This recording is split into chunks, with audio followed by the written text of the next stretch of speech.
Oh, say, can you see by the dawn's early light? 11 March 2026, time on deck 1330. Hey, listen, we have probably one of the greatest nations on the face of this planet.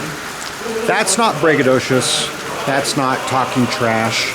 That's not ignorant exaggeration. That's actually a fact. We have so much in this country. This country has so much to offer in terms of our freedoms, in terms of liberty, in terms of opportunity. And we have the constraints of our Constitution. What's the Constitution keep in check? Does it keep the people in check? Or does it keep the government in check? It's designed to keep the government in check. It also has left and right lateral limits. What do I mean by left and right lateral limits? We've talked about this in other videos. It's a military term. And what it means in simple terms is that anything outside of your left or right that is beyond, I don't know, the rule of law, for example, is somewhere where you probably shouldn't be. And the reason for that is that you don't want to be infringing on other people's rights. You don't want to prevent somebody from exercising their rights by attempting to trample on their rights or restrict their rights or create a two-tier justice system. Where do we see this? Well, we see this in a lot of blue states, don't we?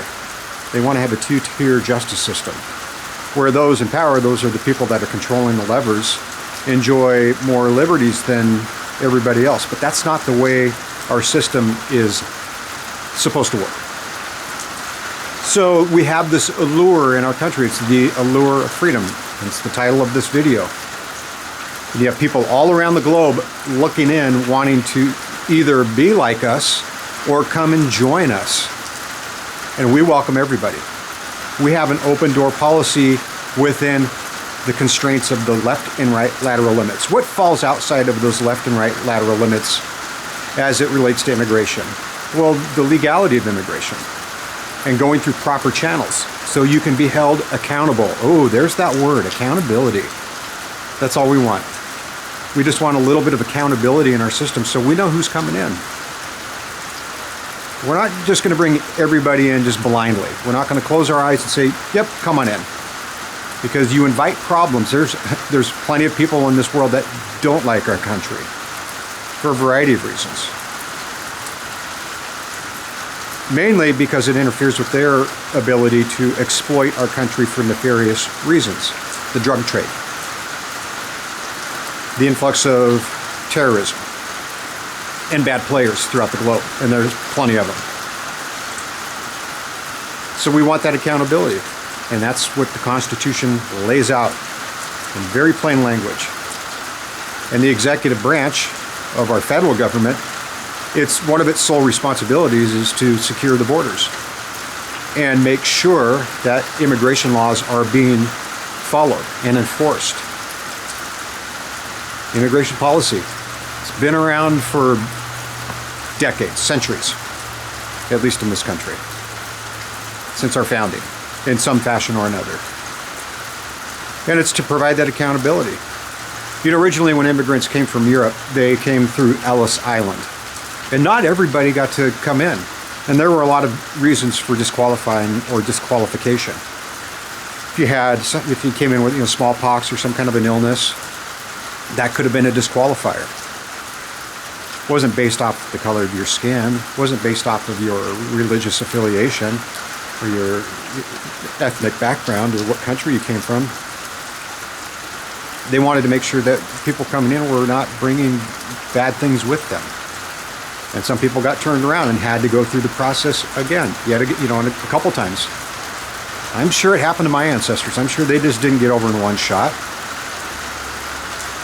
They weren't special. They're just like everybody else wanting to come to this land of opportunity, but there was accountability built into the system.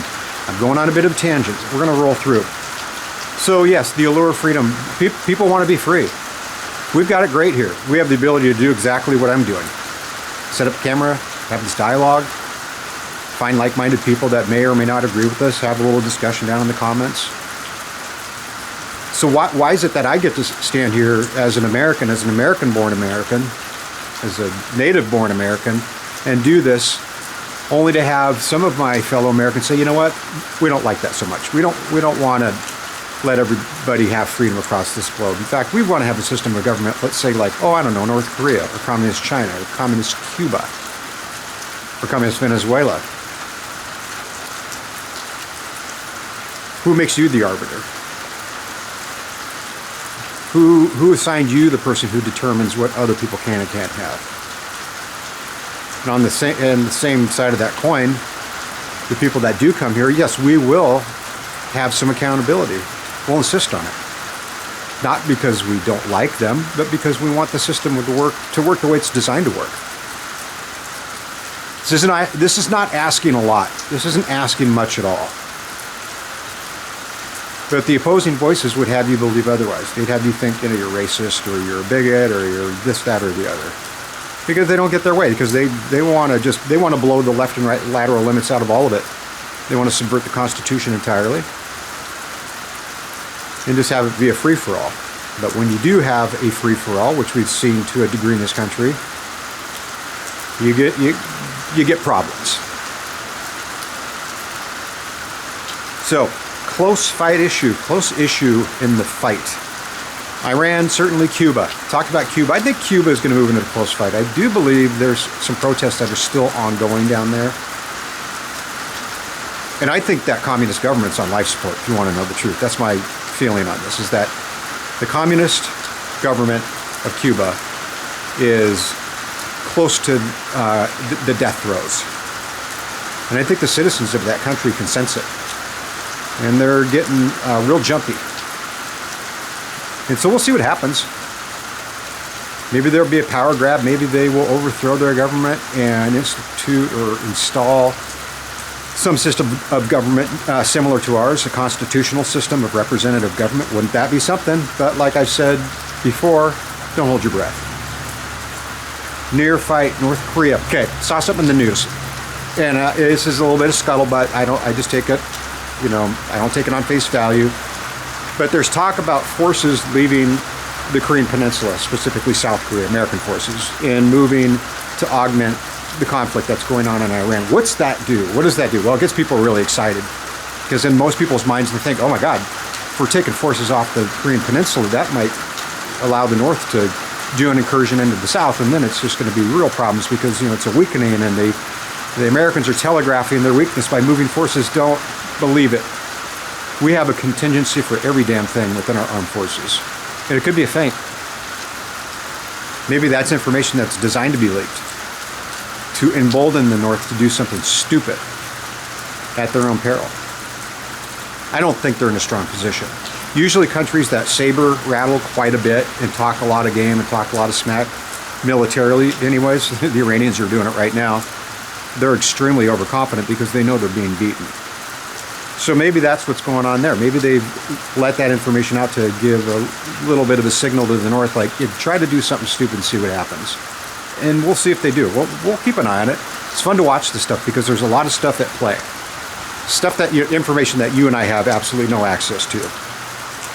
So we're kind of like, the proverbial layman or, Joe homeowner, kind of looking back and observing what we can observe and trying to deduce certain things based off the information that we're presented with. That's why we do this. That's why we set up these cameras and have our opinions about things. I mean, I could be totally wrong about a lot of stuff. That's okay.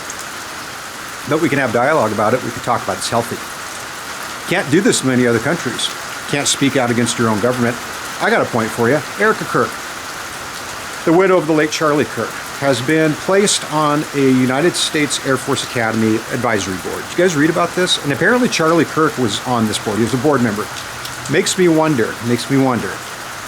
This is some of the disagreement that I have. Why would they put Erica Kirk on an Air Force Academy advisory board? I went through her bio. She has absolutely zero military experience. And I don't believe Charlie Kirk did either. Seems strange to me that you would put somebody like this. I mean, here's the thing. We are a civilian-run military. I do understand that. But usually they're going to pick people that have some understanding of the military and how it works and maybe have had served prior to coming back to the civilian sector and then sitting on some kind of advisory board like this. So that's a bit of a head scratcher for me. Do you guys have any idea on this? I would be really anxious to hear your thoughts on that. Erica Kirk, Air Force Academy Advisory Board. Deep fight, the rise of global patriotism. Iranians want freedom. And they are so happy that the United States is facilitating that process in a very forceful manner, because it's going to give them a lot of opportunities. What they do with it is it's up to them. We can only do so much. Are we going to commit troops to the ground? I have a hunch we will. Are people in the United States excited about that? Yes, they are. Because it's a political football. It's a political hot potato, honestly. So we'll keep an eye on it. And we'll talk about it. We'll discuss it. And we'll just see how this thing plays out. So be prepared for that to happen. And don't be overly disappointed if you're somebody who's in complete opposition to it, because it probably will happen. And you just deal with it. Our warriors are the best trained in this world. And I have full confidence that the commanders have their best interest and the interest of this nation at heart. And will apply that force in a manner that is consistent with policy and which is consistent with their training. They'll do a good job. So we'll talk more about this. I'm not trying to be flip, not trying to minimize it, but it is a reality. It's a potential reality. Defining moment. Okay, I'm going to do a little deep dive for a second. This video might run a little bit longer, so bear with me on this.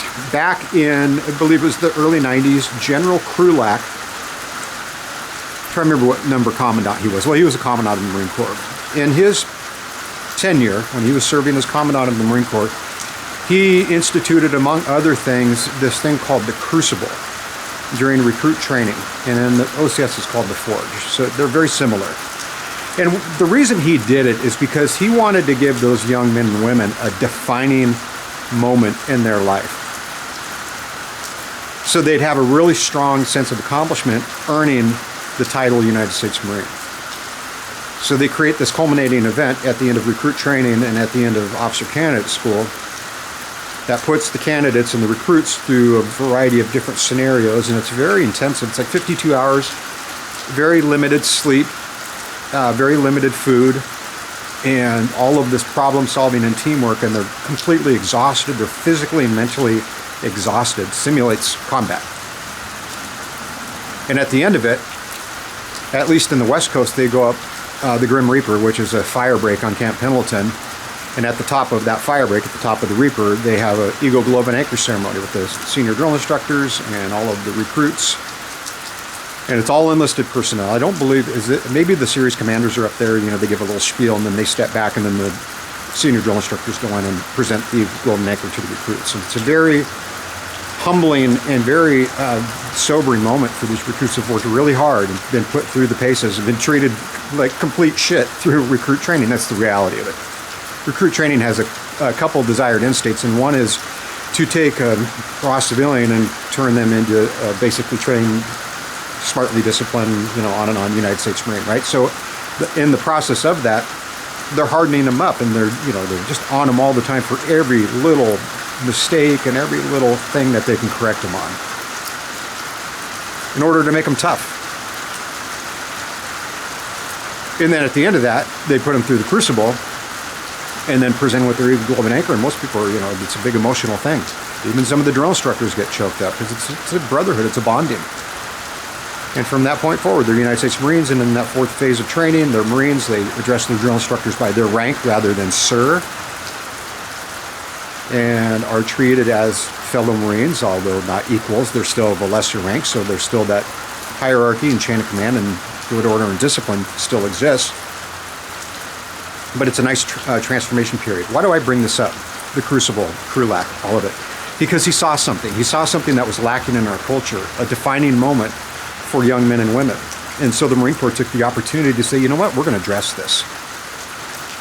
We're going to give these kids something that they'll carry with them for the rest of their lives.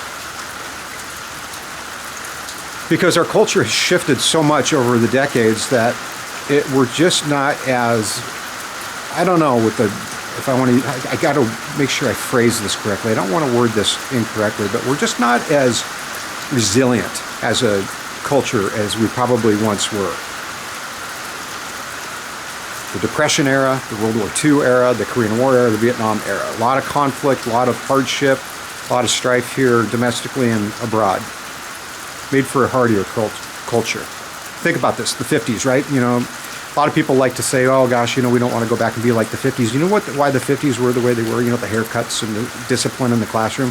Because a lot of those people that were teachers in that era in public schools were vets from World War II. Dad and I have talked about this quite a bit. He said, yeah, a lot of his teachers were veterans. And so culturally, that's why that era was like that. And then, you know, came the rebellious era in the 60s, and then, you know, on and on and on. And then the slow devolving of our culture in a lot of ways. But I think we're seeing a resurgence back to some of the more traditional values in this country. That's my opinion, based off observation. Sense of purpose, that's what people want. People need a sense of purpose. Young people need a sense of purpose. Gives them drive, gives them direction. And I'm actually quite hopeful and optimistic about this, because I have some friends here in town, and all of our kids know each other, and they're just a great group of kids. I mean, I say kids, you know, I was once their age, you know, early 20s, and they're awesome. They're all motivated. They're all, you know, working really good blue-collar jobs and just, you know, getting after it, but still being young and having fun and wild and crazy and, you know, bonding as their peer group. It's really great to watch. Sense of purpose. The Sea of Vices. Okay, this one, I'm going to plant a seed for maybe a follow-on video, but we live in a culture and an environment now where there's so many vices at our disposal. The drinking, the smoking, the partying, all of this stuff. There's just so much temptation out there. I think that plays a big part in what we're seeing in today's culture. So let's save that for another video. We're getting a little bit lengthy on this one. Left and right lateral limits, want to reemphasize that point. That's where you need to be thinking, what are my left and right lateral limits in terms of rule of law, what the Constitution says, at least for this country. Am I staying within those lateral limits? And if I'm not, am I unintentionally imposing or interfering with somebody else's ability to live freely? Something to consider. Not a lot of people have this awareness about them to think about these things. So try to do that. Try to cultivate that within yourself. And be a positive example. Again, none of us are perfect. None of us are perfect. As parents, we're not perfect. As people, we're not perfect. Nobody's perfect. We're all just human. We're all trying to get through this thing together. But make an effort. And it's not that hard. The effort will be noticed. The lack of effort will definitely be noticed. All right, let's talk more. See you guys soon.